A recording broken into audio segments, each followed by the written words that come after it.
O sol escaldante do deserto brilhava sobre as areias douradas, enquanto o povo de Israel avançava em filas intermináveis.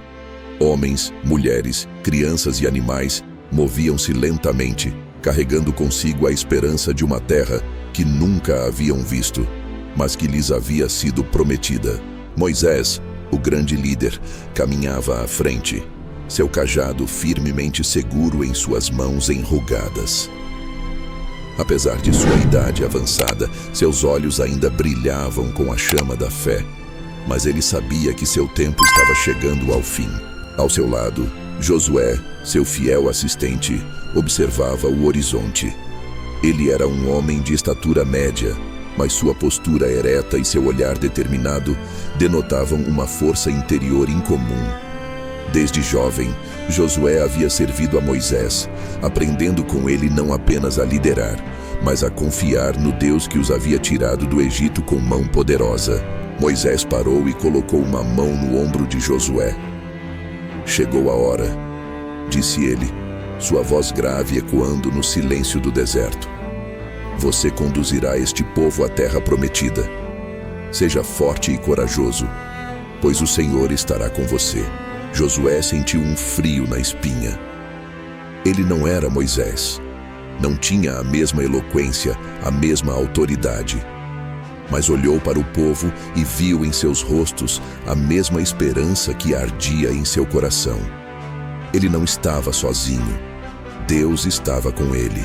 Moisés subiu ao Monte Nebo sozinho, seu coração pesado, mas cheio de paz. No topo, ele parou e olhou para o horizonte.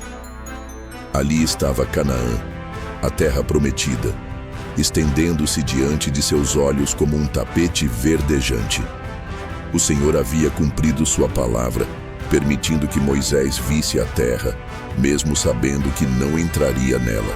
"Josué", sussurrou Moisés, como se seu sucessor pudesse ouvi-lo, "seja forte e corajoso. O Senhor estará com você." Com um último suspiro, Moisés fechou os olhos. Sua vida, marcada por milagres e provações, chegava ao fim. O povo de Israel chorou sua perda por dias, mas Josué sabia que não podia se permitir fraquejar.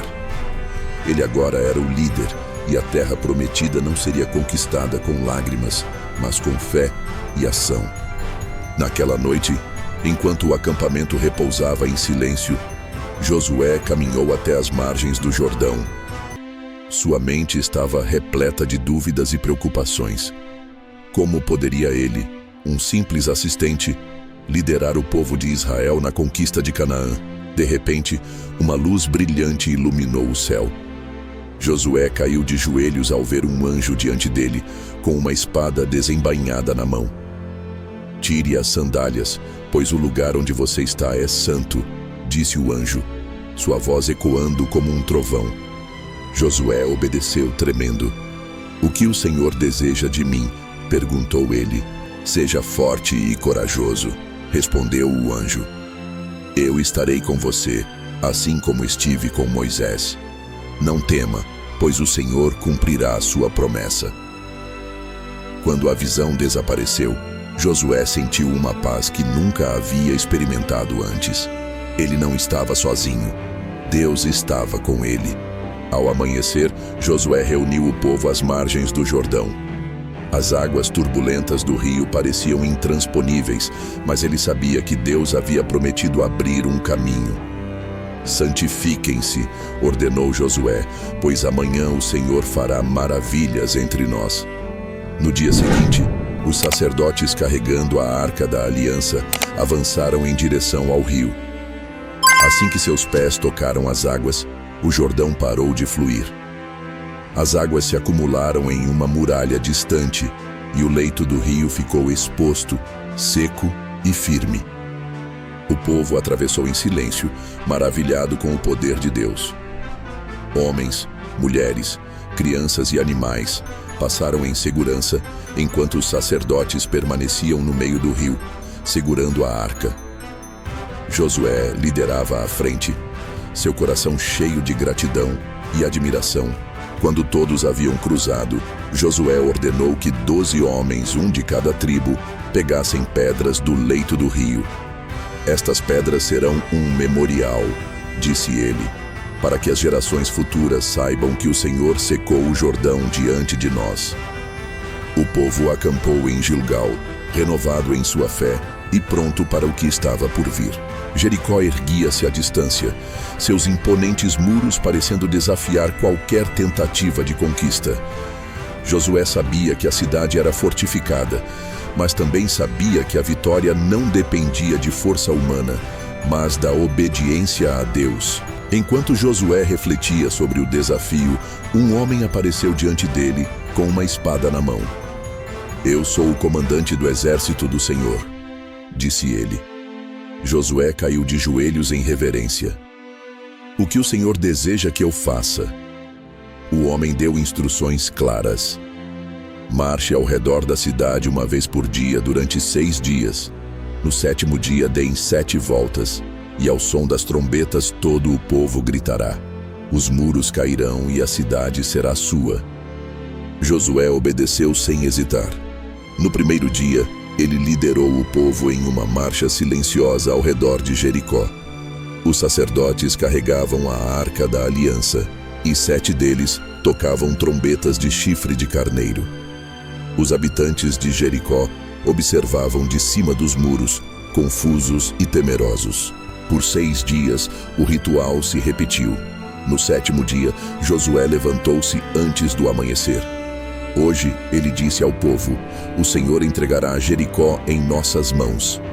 Eles marcharam 7 vezes ao redor da cidade. Na 7ª volta, Josué ergueu as mãos. Gritem, ele ordenou. O povo gritou e as trombetas soaram. De repente, os muros de Jericó desmoronaram e os israelitas avançaram. Com os muros de Jericó em ruínas, os israelitas avançaram sobre a cidade. Josué havia dado ordens claras. Não toquem em nada consagrado, tudo deve ser dedicado ao Senhor. O povo obedeceu, destruindo a cidade, mas poupando os objetos de prata, ouro, bronze e ferro, que foram colocados no tesouro do Senhor. No meio do caos, Josué lembrou-se da promessa feita a Raabe, a mulher que havia escondido os espias israelitas. Vão até a casa de Raabe. Ele ordenou a 2 homens. Tragam ela e sua família em segurança. Os homens encontraram Raabe e seus parentes abrigados em sua casa, marcada com o cordão vermelho, como combinado. Eles os levaram para fora da cidade, onde Raabe e sua família foram poupados. Ela olhou para Josué com gratidão. O Senhor, seu Deus, é verdadeiramente o Deus do céu e da terra, disse ela. Jericó foi conquistada e a promessa de Deus começava a se cumprir. Após a vitória em Jericó, o povo de Israel sentiu-se invencível. Quando Josué enviou espias para avaliar a próxima cidade, Ai, eles voltaram confiantes. Não precisamos de todo o exército, disseram. 2 ou 3 mil homens serão suficientes. Mas Josué não sabia que um homem, Acã, havia desobedecido às ordens de Deus. Ele havia pegado um manto babilônico, prata e ouro, escondendo-os em sua tenda. Esse pecado trouxe consequências terríveis. Os israelitas avançaram contra Ai, mas foram repelidos. 36 homens morreram e o restante fugiu em desespero. Josué rasgou suas vestes e caiu de rosto em terra diante da arca do Senhor. Por que, Senhor? Ele clamou. Por que nos trouxeste até aqui só para sermos derrotados? Deus respondeu. Israel pecou. Eles violaram minha aliança. Enquanto o pecado não for purificado, não estarão em minha presença. Josué sabia que precisava agir. O pecado de um homem havia afetado toda a nação. Josué reuniu o povo no amanhecer. O Senhor nos mostrou que há pecado em nosso meio. Ele declarou: até que seja removido, não podemos seguir adiante. Seguindo as instruções divinas, Josué chamou as tribos de Israel uma por uma. A tribo de Judá foi escolhida. Dentro de Judá, o clã de Zera foi indicado. E finalmente, Acã, filho de Carmi, foi revelado como o culpado. Acã, pressionado, confessou: eu pequei contra o Senhor. Ele admitiu: eu vi um manto babilônico, prata e ouro, e os tomei para mim. Estão escondidos em minha tenda. Josué enviou mensageiros à tenda de Acã, e os objetos foram encontrados exatamente onde ele havia dito. O povo ficou em silêncio enquanto os itens eram trazidos e colocados diante de todos. Por que você trouxe esta desgraça sobre nós? Perguntou Josué, sua voz cheia de tristeza. Agora, o Senhor trará desgraça sobre você. Acã e sua família foram levados para o vale de Acor, onde foram julgados e punidos. O pecado foi purificado e a ira do Senhor se acalmou. Josué sabia que agora o povo estava pronto para recomeçar. Com o pecado de Acã purificado, Josué liderou o povo de Israel em uma nova investida contra Ai. Desta vez, seguindo as estratégias divinas, eles foram vitoriosos. A cidade foi conquistada e o povo celebrou a restauração da bênção de Deus. Josué, no entanto, sabia que a vitória não era apenas sobre os inimigos externos, mas também sobre a desobediência interna. Ele reuniu o povo nos montes Ebal e Gerizim, onde Moisés havia ordenado que a lei fosse lida e a aliança renovada. Os sacerdotes carregaram a arca da aliança e Josué leu cada palavra da lei para o povo. Homens, mulheres e crianças ouviram atentamente, renovando seu compromisso de servir ao Senhor. Escolham hoje a quem servirão, Josué declarou. Eu e a minha casa serviremos ao Senhor. O povo respondeu em uma só voz: nós também serviremos ao Senhor, pois Ele é o nosso Deus. Com as principais conquistas realizadas, Josué reuniu os líderes das tribos em Siló, onde a arca da aliança estava guardada. Era hora de distribuir a terra prometida, conforme Deus havia ordenado a Moisés. Josué, auxiliado pelos sacerdotes, dividiu a terra em porções iguais, levando em consideração o tamanho e as necessidades de cada tribo. A sorte foi lançada para determinar qual área caberia a cada uma, e os limites foram cuidadosamente traçados.